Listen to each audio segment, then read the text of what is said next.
Hello and welcome back to Art Club. Today we're going to do some vegetable stamping, some printing. I've had loads of fun doing this, so I hope you will as well.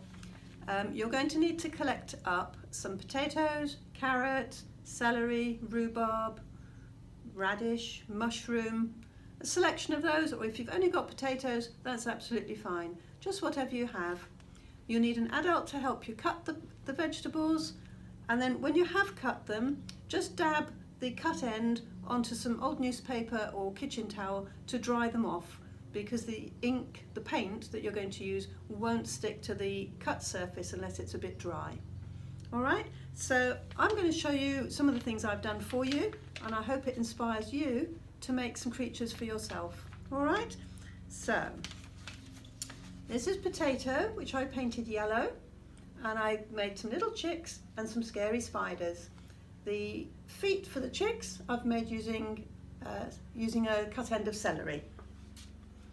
Now, using the same potato, which I just wiped clean, I made you some black and white birds. The white tummies are a smaller potato, and the feet are again celery. This little spider, it's not a spider, is it? This little caterpillar is made using rhubarb, and then I've used a pencil to put on all his legs and his face. Lots of flowers in the garden at the moment, so I've done a flower. That's using a cut carrot, cut at an angle to make it nice and long. A cut carrot, and then with my finger I've made some fingerprints with yellow, and I've just drawn stripes on to make them into bees. If you like patterns, you could use your carrot again and your potato and the cardboard tube from a kitchen roll, and you can keep over printing, over stamping with your different colours, and then when all the paint is dry, then go in with your black or your dark colour on the cardboard tube to stamp over the top. Okay, but wait for the paint to dry first. This one is like a kebab, so you draw your kebab sticks, and then using your potato, put different colours on it, mix the colours on the potato, and put your vegetables onto your kebab sticks. Another pattern, you can cut your potato into triangles or squares, different shapes, and stamp them all in a line. And here I've joined up the lines with celery printing. Then, if you like rectangles and squares, you might like to make a train. The smoke for that, I've used the rubber on the end of a pencil. Again, with your squares and rectangles, you could make a lorry, or your half potato, you could make a little bubble car. And then I had some paint left over, so I made you a funny little creature using a potato and some celery, and he's come along to say hello. Then, if you didn't want to make any of those sort of things, you just wanted to have fun making some printing, then why not do that? Just print, have fun. Here I've used a mushroom, celery, rhubarb, that's a radish down there. What else have we got? I think that's all I've used. If you put the paint on and then just keep stamping, the prints will get fainter and fainter, and that's quite a nice effect. And then again, if you've got any paint left over at the end, you could make lots of fingerprints, and then when they're dry, you could turn them into little animals, put faces on them, legs, arms, whatever you like. All right, and at the end of all this, please, very carefully, wash your hands, all right? Don't put your fingers in your mouth, wash your hands carefully. So I've collected up my vegetables.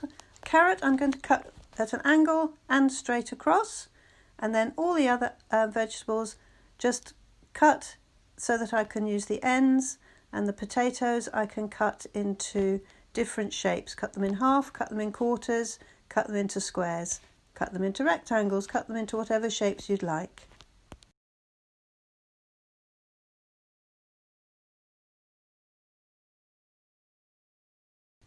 So use a paintbrush and paint the surface of your potato or whatever vegetable you're using, and then put it down on the paper and press gently, try not to move it, to make your shape.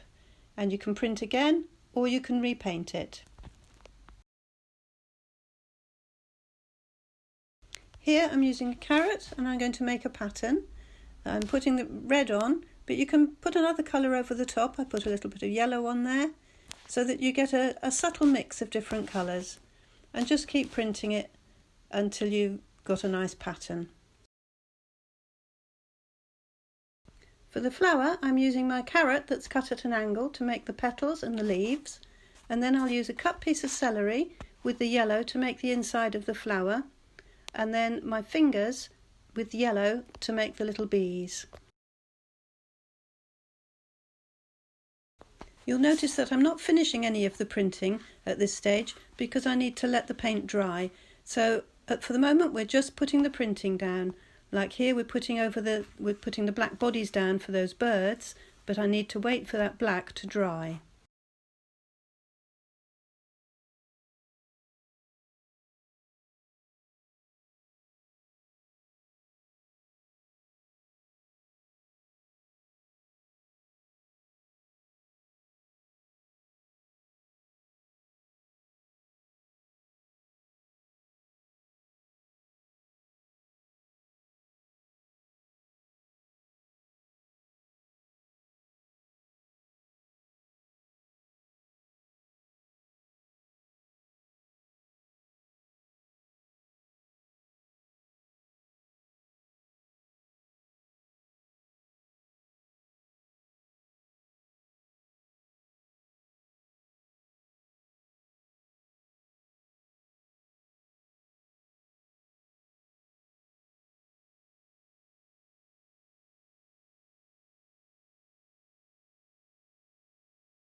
So now that my first layer of printing is dry, I can come in and put a second layer.